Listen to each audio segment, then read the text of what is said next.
Dear students, today we are going to discuss the problem from MOSFET internal capacitance and higher frequency model.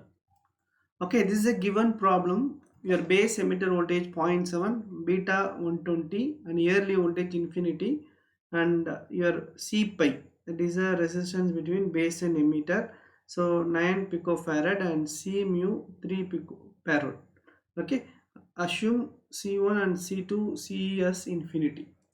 Okay, first, the what are the things we have to do, we have to solve. First thing is we need to solve the you need to draw the hybrid pi model for the given circuit. Then you need to find the AC and DC parameters, then Miller's capacitance and 3 decibel frequency we need to find. So for this given circuit, first we will draw the hybrid model. Okay, so first we will draw the hybrid model, then we will move to the other parameters, other calculation. Okay, so for first thing, for analyzing the AC analysis, like you have to remove the DC, okay, from the circuit. Okay, you have to remove it. Next part, yes, you need to short circuit the capacitor. Short circuit the capacitor. Okay, then you need to draw the internal capacitance. See, this is a higher frequency model we need to draw. So that means you will be having the C pi and C mu. Okay, you will be having a forward resistance and capacitance here, that is C pi, and here you will be having a reverse capacitance, that is C mu. Okay, so C mu is a capacitance in between the uh, input and output. Okay, here we need to bring the concept of Miller capacitance to find the individual capacitor impedance with respect to the input port and output port. So that everything you discussed in the lecture class. Okay, now we will go directly to the directly we'll see how to draw the hybrid pi model for the given circuit. Okay, first what we want to do is first put on common line emitter. Okay, then put a base and put a collector. Okay, so interbase resistance between base and emitter is R pi. Okay, first put that. Okay, so corresponding drop will be V pi. Then the capacitance between base and emitter is C pi. Okay, so B dash is the internal base resistance, and between B dash and C there is a reverse capacitance you will be having, right? So that is C mu.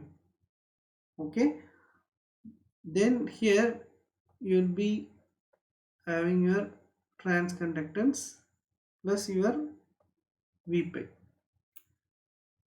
Okay, that is your IC current. Okay, so this is a internal model which we have drawn for the this circuit for higher frequency consideration.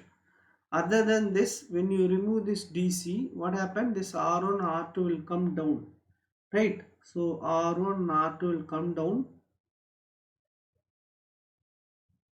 Similarly, this capacitance will become short circuit. So R1 R2 and this RS will become parallel, right? So I can write in same element R1 parallel to R2. Okay, then you have a current source, right? So left side everything you have completed. The right side, so RC, right? RC we need to put because we have removed the DC supply. When we remove the DC supply, RC will come to the ground. This capacitance will be short circuited. Then your RL. So RL you need to draw. Here you will be having a load current. The load current and collector current both are opposites. That's why you consider IC equal to minus IL or IL equal to minus IC. Okay, so this is your hybrid model.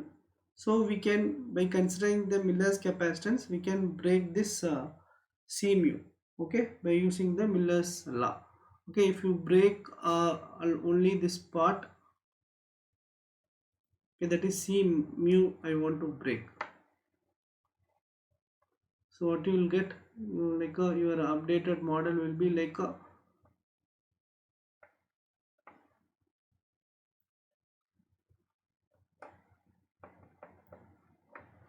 RS parallel to R1 parallel to R2. Then here you will be having your V pi, that is R pi. Then here you will be having C pi. Then by using Miller's, we will bring Cm in the first port. Okay, so this is removed because of the Miller's law. Okay, so that everything you discussed in the theoretical part. Okay, I am not going to discuss here. Okay, then finally you will be having the RC parallel to RL. Okay, so this is a simplified hybrid pi model. I hope you understood. See, C pi is nothing but the forward capacitance, and C mu is nothing but the reverse capacitance. Please understand, the reverse capacitance is in between the input port and output port. So by using Miller's theorem, I have splitted the individual impedance for the corresponding port. Okay, so after the by considering the analysis of Miller's, I have redrawn this original model to simplified model. Okay, now we go for AC and DC parameter. Then we need to find Miller's capacitance and 3 decibel frequency. See here, please note down, here you have a 2 battery, so corresponding formulas we have to take. Okay, here for more clearance I given the formulas plus your substitute the values for more understanding. Okay, so first I will be calculating your VTH. So VTH, how we will calculate? R2 into V plus minus of V minus divided by R1 plus R2 plus V minus, that is 270 is your R2 value, and divided by 250 plus 270 into 7 is your positive supply minus of your negative supply, that is a minus 7. Then the reverse, that is a down supply is minus 7. Okay, so you know top is a plus 7 and bottom is a minus 7. So you can see here this is minus 7 and this is also minus 7 and this is a plus 7. So after, how you obtain this equation? After the applying the KVL. So this was obtained. Okay, how we obtain everything we discussed in the lecture, right? So that is a derivation part. So we got 0.26 voltage, that is your VTH. Now we want to find RTH. How we will find RTH? R1 parallel to R2, that is 250 into 270 divided by 250 plus 270, that is 129 kilo ohm. So now we want to find what is the base current. So we know the formula, what is the base current formula. After applying the KVL, we know that VBB minus VBE on minus V minus divided by RTH plus 1 plus beta RE. Okay, please understand VBB and VTH both are same. So we will be getting 0.26 minus 0.7 silicon cut-in voltage, then your low end supply, that is a minus 7 divided by 129 kilo ohm RTH beta 120, then RE 0.9 into 10 to the 3. It gives 27.57 microamps. Okay, now I want to find what is a quotient point, that is ICQ. How you can find that is, you find like a IBQ. Now if you multiply with the beta, you will be getting 120 into 27.57 into microamps, you will be getting 3.3 milliamps. Now I want to find what is your AC parameters. Okay, so what are the two important parameters you want to calculate, that is R pi and GM. R pi formula is beta Vt divided by ICQ, and transconductance formula ICQ divided by V of T. So that is thermal voltage. So beta 120 into 0.026 divided by 3.3 into 10 to the power minus 3 gives 0.943 kilo ohms. Similarly, when you find for GM, that is ICQ equal to 3.3 into 10 to the power minus 3 divided by 0.26, you will be getting 0.126 amps per volt. So this is a DC parameter and this is a AC parameter. Okay. Next, we will be finding what is your like a output resistance. See, when you look at the output resistance, you know that, see, you will be having when you look at the output resistance, you have to see from the like left side. Okay. Okay, so you have to, when you look at from the end you can see that you will be having two resistors, that is RC and RL. So that is your RL dash.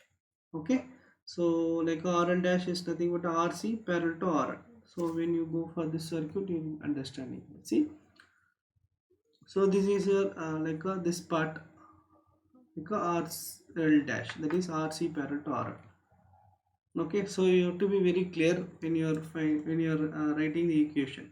Okay, based on the problem you need to rewrite the equation. So RL dash will be 1.656 kilo ohms. Then when you find the Miller's capacitance, you know that Miller's capacitance formula is Cmu into 1 plus Gm RL dash. So what is the Cmu? Cmu is given in the problem, that is 3 picofarad.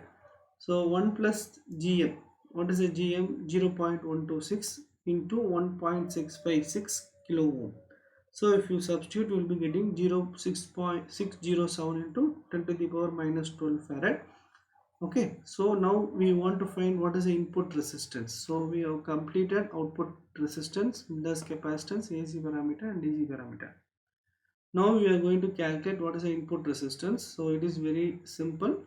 Without, this is without RS. This is with RS. So you will be having R1 parallel to R2, that is 129 kilo ohm. Similarly, when you find for with RS, RS parallel to R1, R1 parallel to R2. So 70 kilo ohm, 129 kilo ohm. So here we have to be very careful when you are finding the parallel values. Okay, so you know the formula, right? So R equal to, that is when the resistance are in the parallel, you need to calculate.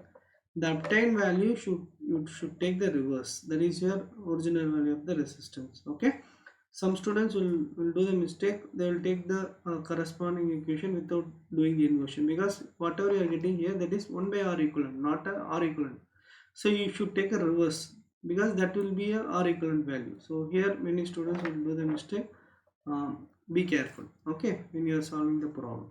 See, now I want to calculate like what is a 3 dB frequency. That is you know the formula for 3 dB frequency, F equal to 1 divided by 2 pi, that is time constant, that is tau. Tau is nothing but R into C. R is nothing but RB parallel to R pi, and capacitance C pi plus Cm. So all values are given, just you have to plug in the appropriate formulas.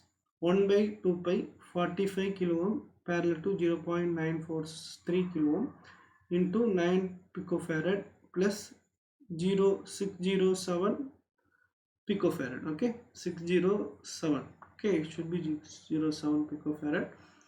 You will be getting 279 kilohertz. Okay, so this is the answer for this problem. So in this problem, I think you understood how to draw the hybrid pi model for higher frequency, normal model as well as simplified model. I hope you understood. Next, after completing this, we have seen how to find a DC parameter, then we have discussed AC parameter, then we have find Miller's capacitance, then we have found what is our 3 dB frequency. Okay, so from this problem we understood how to calculate those parameters, right? So I hope this problem is clear. If you have any doubt, we can discuss in the class, otherwise you can put in the chat box. Okay, thank you.